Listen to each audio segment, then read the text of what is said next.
Halo semuanya, perkenalkan saya Belgis Nurhaliza dengan NIM C1983207022 dari Program Studi Pendidikan Teknologi Informasi Fakultas Keguruan dan Ilmu Pendidikan Universitas Muhammadiyah Tasikmalaya. Di sini saya akan memenuhi salah satu tugas saya dalam mata kuliah Belajar dan Pembelajaran TIK. Dan materi yang akan saya sampaikan yaitu mengenai metode pembelajaran dan simulasi penerapannya.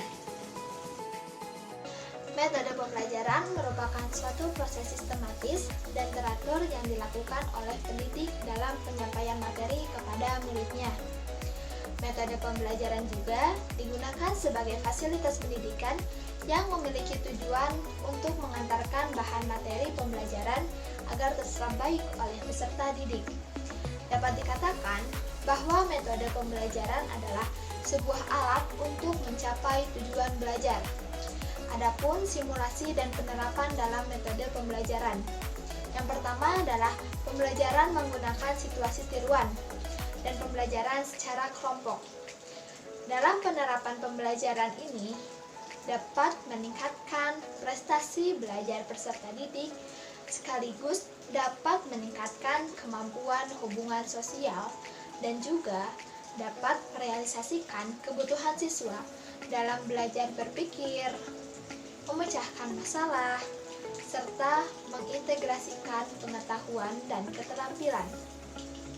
Yang kedua adalah sosiodrama. Sosiodrama yaitu pembelajaran bermain peran untuk memecahkan masalah-masalah yang berkaitan dengan fenomena sosial. Dalam penerapan ini dapat digunakan untuk memberikan pemahaman kepada siswa dan penghayatan akan masalah-masalah sosial yang mengembangkan kemampuan siswa untuk memecahkan suatu permasalahan. Yang ketiga adalah role playing.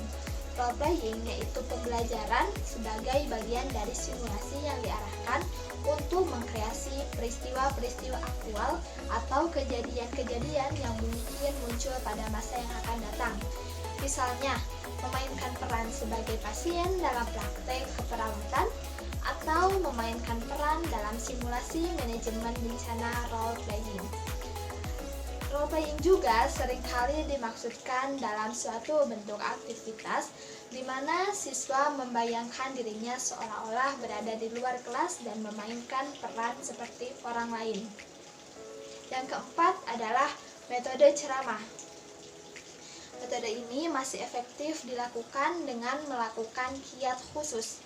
Selain pendidik harus memiliki kemampuan manajemen dalam kelas yang mumpuni, metode ceramah juga perlu digabung dengan metode tanya jawab. Hal ini bertujuan agar peserta didik tidak merasa jenuh.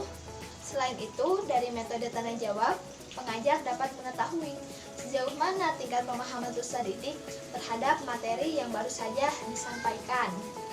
Yang kelima adalah metode eksperimen.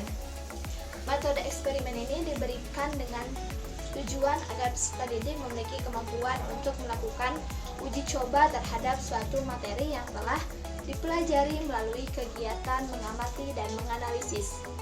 Tujuan dari metode ini adalah agar peserta didik mampu berpikir kreatif, mandiri, dan inovatif. Yang keenam adalah metode pemberian tugas. Metode pemberian tugas ini diawali dengan pendidik yang memberikan bahasan suatu materi. Kemudian dari bahasan materi tersebut, pendidik memberikan tugas kepada peserta didik untuk mengembangkan pembahasan tersebut. Tujuan dari pemberian tugas ini adalah agar peserta didik diharapkan mampu berpikir dan memiliki wawasan yang sangat luas. Yang ketujuh adalah metode latihan dan training. Jenis metode pembelajaran latihan atau training ini memiliki tujuan untuk menanamkan kebiasaan-kebiasaan tertentu yang bersifat baik pada peserta didik. Adapun tujuan dari metode ini adalah agar mereka memiliki kebiasaan dalam hal-hal yang baik, terutama yang berhubungan dengan ketepatan dan kecepatan dalam melaksanakan tugas. Mungkin cukup sekian materi mengenai metode pembelajaran, simulasi, dan penerapannya yang dapat saya sampaikan. Kurang lebihnya saya mohon maaf. Assalamualaikum warahmatullahi wabarakatuh.